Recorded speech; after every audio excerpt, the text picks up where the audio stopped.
Saudara, Indonesia dan Amerika Serikat menyepakati kemitraan kerjasama pertahanan utama yang diresmikan dalam pertemuan antara Menteri Pertahanan RI Syafri Syamsuddin dan Menteri Perang AS Pete Hegseth di Pentagon.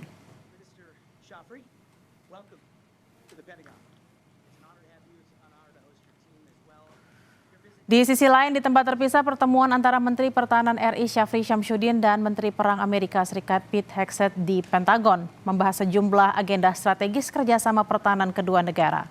Salah satu hasil utama pertemuan adalah kesepakatan pembentukan kemitraan kerjasama dan pertahanan utama antara Indonesia dan Amerika Serikat.